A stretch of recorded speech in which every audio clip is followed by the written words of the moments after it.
No somos seres racionales, somos seres emocionales que razonan. Pese a que muchos así lo consideremos, no es lo mismo emoción que sentimientos. Las emociones son vivencias con rostro, tales como el miedo, ira, alegría, tristeza, asco y sorpresa, y las podemos distinguir físicamente. No se aprenden, forma parte de nuestra herencia biológica y son reconocibles por cualquier persona en cualquier parte del mundo. Un ciego de nacimiento nunca ha visto una expresión de miedo o alegría, pero la expresará de una forma común a todos nosotros. Cuando esas emociones básicas se mezclan, se tramitan en el cerebro, se convierten en sentimientos tales como el amor, fe, orgullo, culpa, etc. Estos son menos intensos que las emociones, pero mucho más duraderos. En este libro, Rousetti, uno de los mayores expertos iberoamericanos en cardiología y enfermedades relacionadas con el estrés y la ansiedad, pone de relieve el relevante papel que juegan las emociones y los sentimientos en nuestra toma de decisiones y las acciones que se derivan de ellas. Asimismo, nos ofrece las herramientas para familiarizarnos con todas ellas y distinguir qué tienen en común y en qué se diferencian, así como para aprender a reparar en lo que sentimos, en lo que hacemos sentir a los demás y a descubrir cómo influyen en nuestra salud física.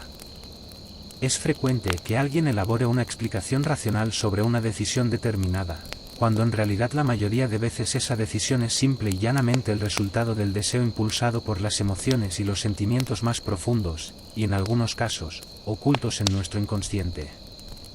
Para Ana, cuya mirada sobre las emociones, sentimientos e inteligencia emocional supera claramente la mía. Prólogo: no es sabio el que sabe dónde está el tesoro, sino el que trabaja y lo saca, decía Quevedo. Muchas veces nos cruzamos con gente inteligente, y ocasionalmente también con personas de una brillantez apabullante. Más difícil resulta, sin embargo, tener la oportunidad de conocer y tratar a un hombre verdaderamente sabio. Y no me refiero a la sapiencia del superdotado, ni a la del ciudadano común o a la del paisano elemental que vive su filosofía mínima, sino a la sabiduría de alguien sofisticado, que sin renunciar a su espectacular éxito profesional, a su erudición natural y a sus febriles ansias de seguir aprendiendo de todo y de todos, puede al mismo tiempo mantenerse sencillo, solidario y puro, y vivir como predica. Y que, después de gestionar el dolor propio y ajeno, consigue incluso ser capaz de gozar humildemente de la felicidad más cotidiana y genuina. Daniel López Rousetti reúne todas esas características. Es un hombre bueno, y a la vez es un sabio. Lo sé, no solo por su capacidad académica y su actividad clínica y mediática, por su calidez y su aguda empatía, sino porque tengo evidencias a mano de que no se contenta con hablar del tesoro, trabaja, y lo saca a la luz. Es un apasionado explorador munido de conocimientos y experiencias que ilumina por dentro esa caverna procelosa e inmensa de la que desconocemos prácticamente todo. Esa caverna somos nosotros mismos. Una prueba palmaria de su desempeño la constituye Emoción y Sentimientos, este nuevo ensayo donde se vale de la medicina, la neurociencia, la genética, la psicología, la sociología, la filosofía y el arte, para revelarnos los mecanismos secretos del ser humano. Es impactante constatar que el 80% de nuestras decisiones no son producto de la meditación fría y cerebral, sino de pulsiones emocionales que luego revestimos con coartadas de racionalismo conveniente. Hacia el final del Halcón Maltés, un personaje de Dashiell Hammett se pregunta de qué material está hecha una estatuilla por la que han peleado codiciosamente durante toda la novela. Del material de los sueños, responde el mítico detective con cierta melancolía. Esa bella y célebre metáfora literaria conecta con la gran pregunta de todos los tiempos: ¿de qué material están hechos el hombre y la mujer? Del material de las emociones, respondería López Rousetti, y el cuerpo no es más que un reflejo continuo de ellas. Aquel viejo refrán según el cual, a determinada edad, cada uno carga con la cara que se merece, tiene en este libro fascinante una detallada explicación científica. El cuerpo humano es una cartografía surcada por emociones y sentimientos, y tomamos decisiones fundamentales en base a esas naves atávicas que nos navegan. El miedo, la ira, la alegría, la tristeza, el asco y la sorpresa, vienen con el hombre primitivo y se han quedado con nosotros, por más que los trucos civilizatorios pretendan atenuarlos o esconderlos. Esta verdad tiene consecuencias políticas de primera magnitud. El voto no suele ser producto de largas reflexiones sino de impresiones básicas, emocionales, que luego justificamos con argumentos pensados. Esta información es muy relevante en un mundo que retrocede a líderes mesiánicos, peligrosos administradores de emociones turbias. El enfoque sensible y multidisciplinario de Daniel López Rousetti nos devuelve a las grandes preguntas existenciales. En la era de Google, parece que cualquier duda puede ser respondida a golpe de clic, y que el interés por esos interrogantes ha menguado.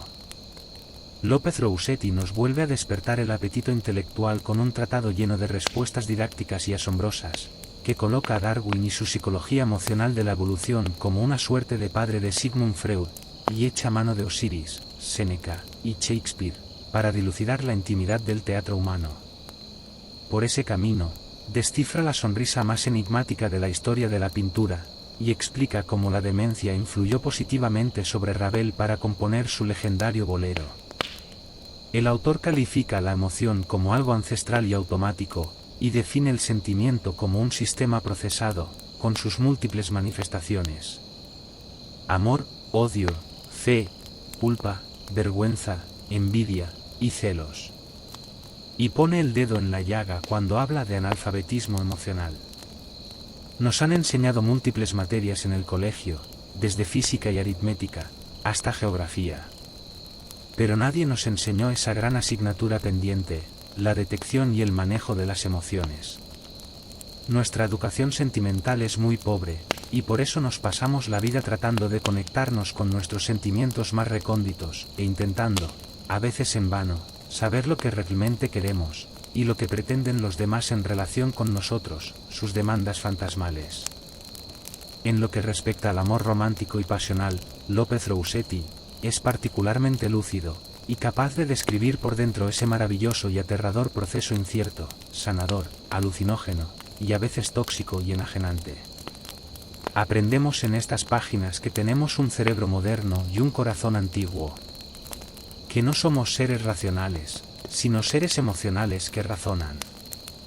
Y la derivación de todas esas conclusiones esenciales, sólidamente argumentadas, queda rebotando por largo tiempo en nuestra cabeza cuando cerramos este libro que es un tesoro exhumado para nosotros por un hombre sabio. Jorge Fernández Díaz. Introducción. Tanto en la vida privada como en mi vida profesional, observo cómo las personas actúan constantemente invocando la razonabilidad de sus acciones y pensamientos. Es como si en virtud de esa facultad única de nuestra especie, justificásemos todas nuestras acciones y nuestro plan de vida. Es frecuente que alguien elabore una explicación racional sobre una decisión determinada, cuando en realidad la mayoría de las veces esa decisión es simple y llanamente el resultado del deseo impulsado por las emociones y los sentimientos más profundos, y en algunos casos, ocultos en nuestro inconsciente. Diría que nuestro pensamiento, como proceso cognitivo, busca intencionadamente presentar en nuestro mundo social una explicación entendible, y a la vez, defendible desde la razón. Expresado de modo frontal, la emoción decide y la razón justifica. No quiero decir que siempre sea así, sostengo, en cambio, que muchas veces es así, y cuando no lo es, de todos modos, la emoción juega un papel central en nuestras acciones. No hay duda de la importancia que tienen los procesos racionales en nuestro desempeño, tanto en el orden individual como en el de nuestra especie. Pero lo que busco señalar aquí es que, en virtud de ello, no debemos relegar el mundo emocional a un segundo plano, como si fuera parte de nuestro pasado ancestral que hoy, y como consecuencia de la evolución de nuestra especie, se ve superado y hasta eclipsado por la razón. Las emociones y los sentimientos no solo juegan un papel relevante en nuestras acciones y decisiones, también son fundamentales para alcanzar nuestro bienestar subjetivo y nuestra felicidad. En lo absoluto es una exageración.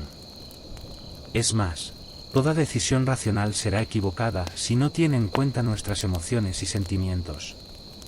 Sin ellos, el resultado de la razón será siempre contrario a las necesidades básicas de nuestro mundo interior, que es lo esencial a la hora de encontrar paz, serenidad y certeza en nuestros actos.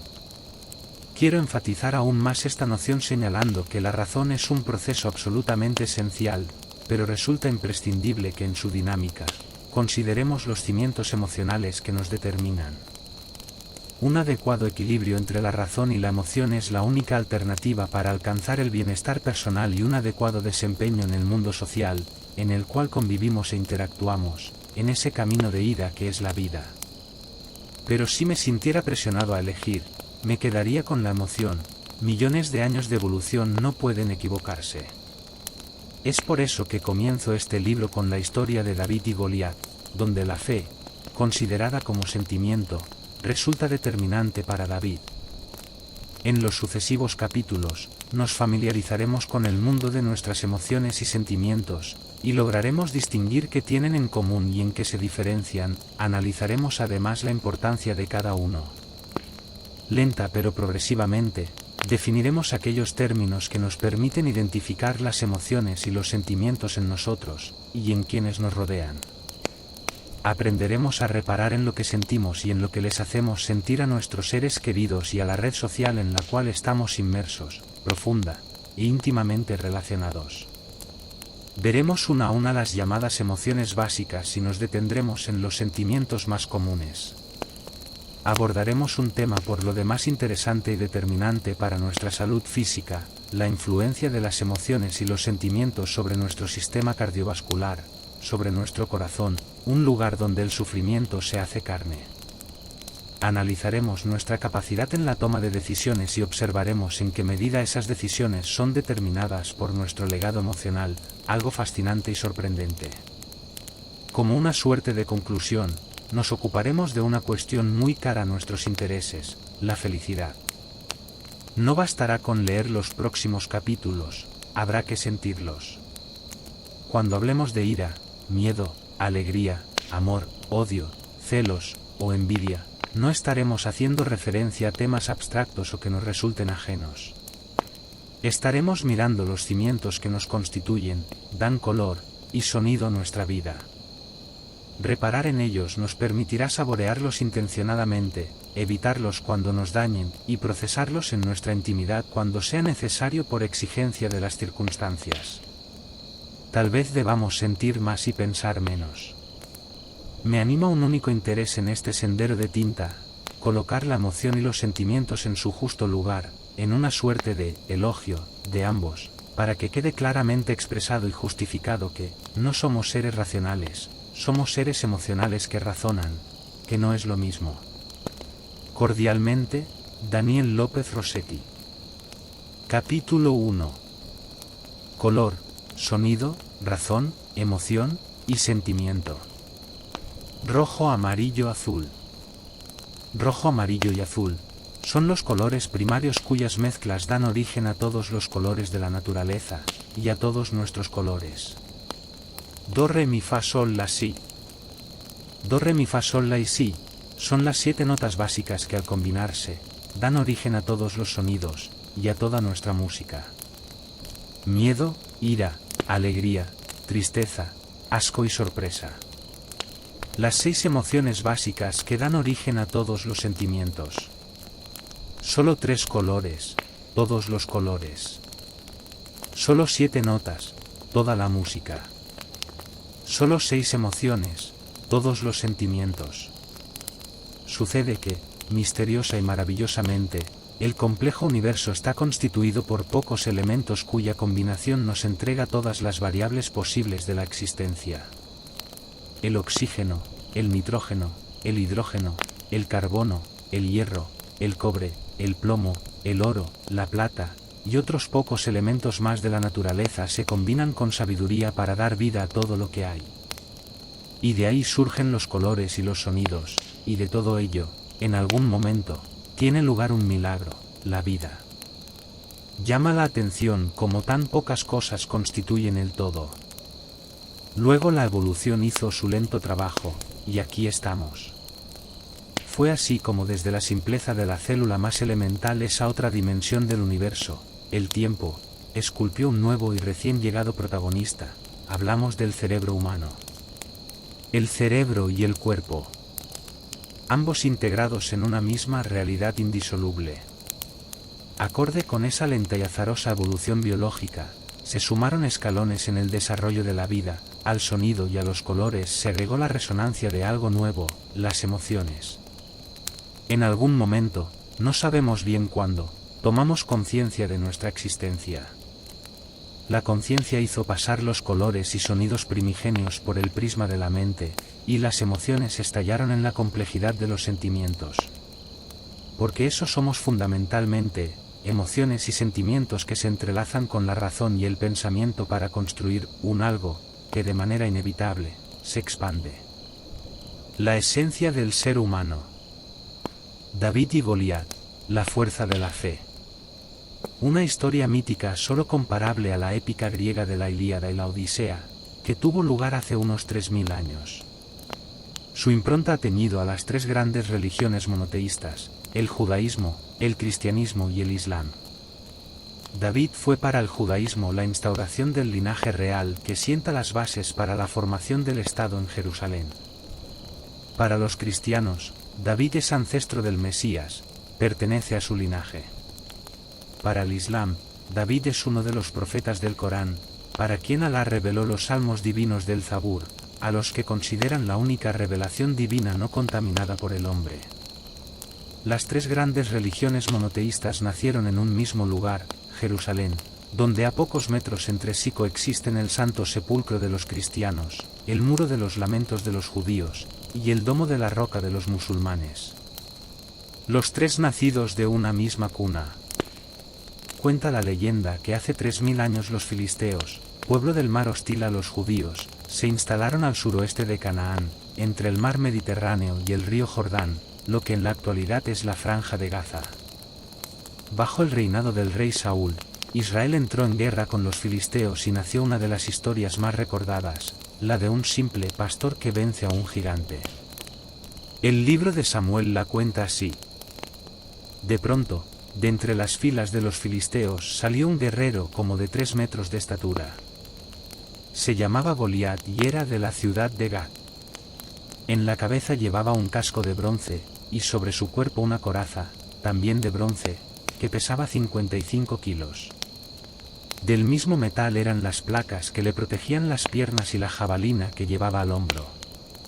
El asta de su lanza era como un rodillo de telar, y su punta de hierro pesaba más de 6 kilos. Delante de él iba su ayudante. Goliat se detuvo y dijo a los soldados israelitas: ¿Para qué habéis salido en orden de combate? Puesto que yo soy filisteo y vosotros estáis al servicio de Saúl, elegid a uno de entre vosotros para que baje a luchar conmigo. Si es capaz de pelear conmigo y vencerme, nosotros seremos vuestros esclavos, pero si yo le venzo, vosotros seréis nuestros esclavos. En este día, yo lanzo este desafío al ejército de Israel: dadme un hombre para que luche conmigo. Al oír Saúl y todos los israelitas las palabras del filisteo, perdieron el ánimo y se llenaron de miedo. Había un hombre de Belén llamado Jesé, que en tiempos de Saúl era ya de edad muy avanzada. Este hombre tenía 8 hijos, uno de los cuales era David. Sus 3 hijos mayores, Eliab, Abinadab y Samá, se habían ido ya con Saúl a la guerra. David, que era el menor, iba al campamento de Saúl y volvía a Belén para cuidar las ovejas de su padre. Mientras tanto, aquel filisteo salía a provocar a los israelitas por la mañana y por la tarde, y así lo estuvo haciendo durante 40 días. Un día, Jesé dijo a su hijo David: toma unos 20 litros de este trigo tostado, y estos 10 panes, y llévalos pronto al campamento a tus hermanos. Llévate también estos 10 quesos para el comandante del batallón. Mira cómo están tus hermanos y tráeme algo que pruebe que se encuentran bien. Mientras tanto, Saúl y los hermanos de David y todos los israelitas estaban en el valle de Elá, luchando contra los filisteos. Al día siguiente, David madrugó, dejando las ovejas al cuidado de otro, se puso en camino llevando consigo las provisiones que le entregó Jesé. Cuando llegó al campamento, el ejército se disponía a salir a la batalla y lanzaba gritos de guerra. Los israelitas y los filisteos se alinearon frente a frente.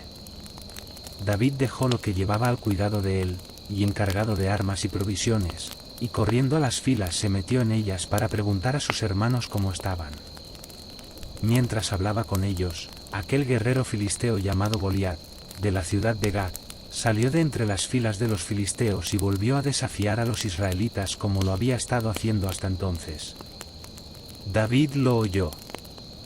En cuanto los israelitas vieron a aquel hombre, se llenaron de terror y huyeron de su presencia, diciendo: ¿Habéis visto al hombre que ha salido? Ha venido a desafiar a Israel. A quien sea capaz de vencerle, el rey le dará muchas riquezas, le dará su hija como esposa y liberará a su familia de pagar tributos. Entonces David preguntó a los que estaban a su lado: ¿qué darán al hombre que mate a ese filisteo, y borre esta ofensa de Israel? Porque, ¿quién es ese filisteo pagano para desafiar así al ejército del Dios viviente? Ellos respondieron lo mismo que antes habían dicho acerca de lo que darían a quien matara a Goliat. Pero Eliab, el hermano mayor de David, que le había oído hablar con aquellos hombres, se enfureció con él, y le dijo: ¿A qué has venido aquí? ¿Con quién dejaste esas pocas ovejas que están en el desierto? Yo conozco tu atrevimiento y tus malas intenciones, que solamente has venido para ver la batalla. Pero, ¿qué he hecho ahora? Contestó David: ¿si apenas he hablado? Luego se apartó de su hermano, y al preguntarle a otro, recibió la misma respuesta. Algunos que oyeron las preguntas de David fueron a contárselo a Saúl, y éste lo mandó llamar. Entonces David dijo a Saúl: nadie debe desanimarse por culpa de ese filisteo, porque yo, un servidor de su majestad, iré a pelear contra él. No puedes ir tú solo a luchar contra ese filisteo, contestó Saúl, porque aún eres muy joven. En cambio, él es hombre de guerra desde su juventud. David esgrimió hábiles argumentos y convenció al rey. Entonces Saúl le dijo: anda pues, y que el Señor te acompañe. Luego hizo Saúl que vistieran a David con la misma ropa que él usaba, y que le pusieran un casco de bronce en la cabeza y lo cubrieran con una coraza. Finalmente, David se colgó la espada al cinto, sobre su ropa, y trató de andar así, porque no estaba acostumbrado a todo aquello. Pero enseguida dijo a Saúl: no puedo andar con esto encima, porque no estoy acostumbrado. Entonces se lo quitó todo, tomó su bastón, escogió 5 piedras lisas del arroyo, las metió en la bolsa que traía consigo, y con su honda en la mano, se enfrentó con Goliat. El filisteo, a su vez, se acercaba poco a poco a David. Delante de él iba su ayudante. Cuando el gigante miró a David y vio que era joven, de piel sonrosada y bien parecido, no lo tomó en serio, sino que le dijo: ¿acaso soy un perro, para que vengas a atacarme con palos? Y enseguida maldijo a David en nombre de su Dios. Además le dijo: ven aquí, que voy a dar a comer tu carne a las aves del cielo y a las fieras. David le contestó: tú vienes contra mí con espada, lanza y jabalina, pero yo voy contra ti en nombre del Señor Todopoderoso, el Dios de los ejércitos de Israel, a los que tú has desafiado. Ahora el Señor te entregará en mis manos, y hoy mismo te mataré y te cortaré la cabeza, y los cadáveres del ejército filisteo se los daré a las aves del cielo y a las fieras. Así todo el mundo sabrá que hay un Dios en Israel, todos los aquí reunidos sabrán que el Señor no salva con espada ni con lanza. Esta batalla es del Señor, y Él os entregará en nuestras manos. El filisteo se levantó y salió al encuentro de David, quien, a su vez, rápidamente se dispuso a hacerle frente, metió su mano en la bolsa, sacó una piedra, arrojándola con la honda contra Goliat, le hirió en la frente. Con la piedra clavada en la frente, el filisteo cayó de cara al suelo. Así fue como David venció al gigante, tan solo con una honda y una piedra lo hirió de muerte. David y Goliat. Una historia épica en la que un pequeño pastor de ovejas, sin más uniforme que sus livianas ropas ni más arma que una piedra, venció a un gigante al que todo un ejército temía. Ganar no era una opción razonable, pero sucedió. David sabía usar la honda para defender a su rebaño contra animales hostiles, una pericia o habilidad del conocimiento, pero insuficiente por sí sola. David recurrió a algo más que a la razón y al saber, acudió a la fuerza de una emoción y un sentimiento, a su fe. Una artística mezcla de razón y emoción le permitió vencer a un gigante invencible. Una suerte de aleación emergente entre la emoción como una función prehistórica y ancestral y la razón como una recién llegada a nuestra historia evolutiva. Las dos importan y merecen igual consideración. Las emociones, la base de nuestro edificio. ¿Por dónde comienza a construir un arquitecto un edificio?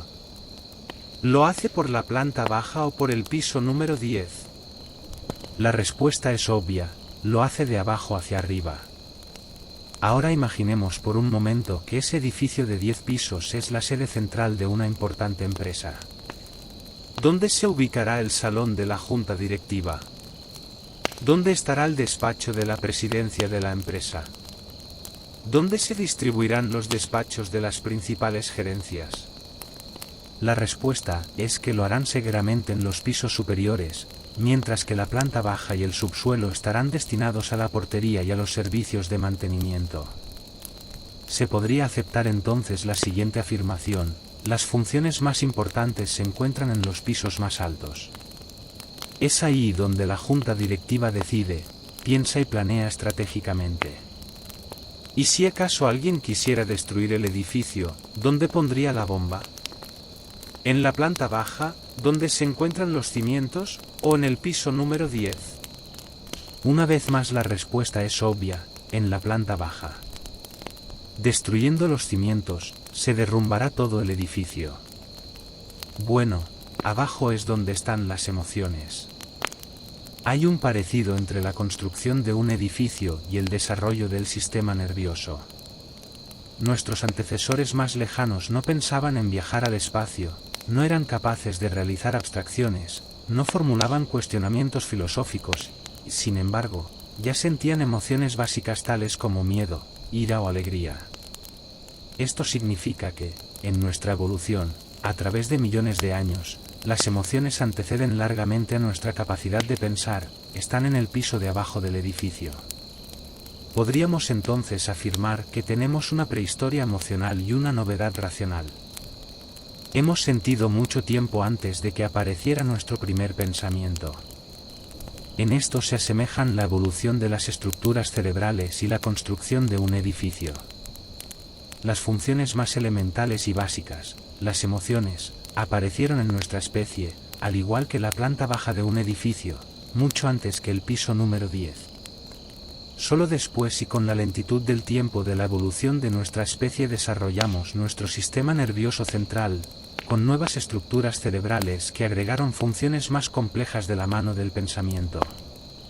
Así las cosas, la emoción, por antigua, se ubica en la planta baja, donde se encuentran los cimientos y atiende el portero.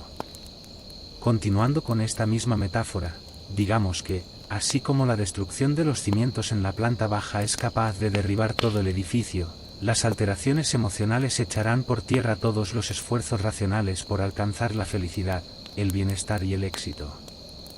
Resulta que nuestro sistema nervioso se fue desarrollando paulatinamente, de abajo hacia arriba, igual que un edificio, desde la planta baja a los pisos superiores, desde la emoción al pensamiento. Para adentrarnos un poco más en el tema, como línea general, podemos afirmar que cada vez que el sistema nervioso se desarrolla evolutivamente agrega un piso hacia arriba. Cada vez que esto sucede, cada nuevo nivel evolutivo de nuestro sistema nervioso incorpora funciones nuevas que, de algún modo, actúan y modulan las funciones inferiores. Pero, atención, en este caso, inferiores no significa menos importantes, sino simplemente más antiguas y, por tanto, resultan tan necesarias como los pisos superiores. Una mente brillante, una persona inteligente, capaz de un complejo razonamiento, no alcanzará el bienestar ni el éxito si maneja mal sus emociones. Tal vez la simpleza de nuestras abuelas les permitía ser más felices que nosotros, justamente porque sabían privilegiar lo importante del mundo emocional. Por otro lado, resulta que muchas veces intentamos racionalizar cuestiones emocionales, explicar desde la razón cuestiones afectivas. Esto es un error. Las emociones son simplemente eso, emociones, pueden ser comprendidas, pero no necesariamente racionalizadas. Son funciones distintas, propias, autónomas, con entidad exclusiva. Se mezclan e intercalan íntimamente con la razón como los hilos más finos de una tela de seda. Pero estudiarlas desde la razón como única herramienta de análisis sería un error. Las emociones tienen su propio idioma, su propio vocabulario. Un vocabulario ancestral que forma parte de nuestro ser desde los albores de la humanidad.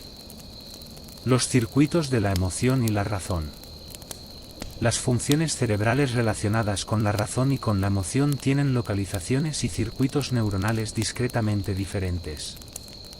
Y es que hoy sabemos que algunas partes o regiones específicas del cerebro se especializan en determinadas funciones cognitivas. Así, la atención, el juicio, la memoria, el aprendizaje, la toma de decisiones y la capacidad ejecutiva, entre otros tantos procesos mentales, están localizados en determinadas áreas o zonas cerebrales.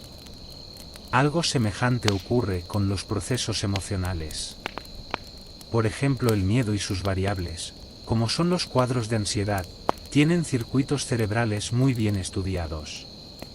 Sin embargo, es importante señalar que, cuando hablamos de localizaciones, lo hacemos en el sentido topográfico, en el sentido geográfico cerebral, ya se trate de una función cognitiva o de una función emocional. De igual modo, los procesos mentales tienen sus propios circuitos neuronales, como una suerte de cableado que, a manera de rutas o caminos, interconecta distintas áreas neuronales. Pero no debe interpretarse que esas regiones o localizaciones cerebrales, así como el cableado, o rutas que las interconectan, están separadas según correspondan a procesos cognitivos por un lado, o emocionales por el otro. Por el contrario, están interconectadas y forman una red de la cual emergen las funciones cerebrales, desde las más básicas hasta las más complejas, donde razones y emociones se mezclan entre sí, en combinaciones infinitas. Estas combinaciones nos definen como individuos únicos e irrepetibles, como personas. Estas interrelaciones recíprocas entre localizaciones y circuitos cognitivos o racionales, por un lado, y emocionales, por el otro, explican por qué la razón puede interferir en un proceso emocional o por qué una emoción puede nublar la razón. El tema se complica un poco más si al término emocional le agregamos el concepto sentimiento, que no son sinónimos, como veremos más adelante. Por lo pronto, queda implícito que, en determinado momento, o circunstancia, somos una suerte de licuado en el que razones y emociones se mezclan en proporciones infinitamente variables y determinan nuestros pensamientos, juicios, vivencias y acciones. David venció a Goliat indudablemente acudiendo a sus procesos cognitivos, que le permitieron realizar movimientos finamente coordinados, expresando toda su destreza en el uso de la honda de manera que tan solo con una piedra asestó en la frente del gigante un impacto mortal. Pero los procesos cognitivos no hubieran sido suficientes sin el coraje, el temple, la convicción, el adecuado control del miedo, y en particular en este caso, la fe y la autoestima, dos soportes emocionales que impulsaron la motivación necesaria para el logro. Razón y emoción se conjugaron en proporciones equilibradas y en su tiempo justo para alcanzar la victoria.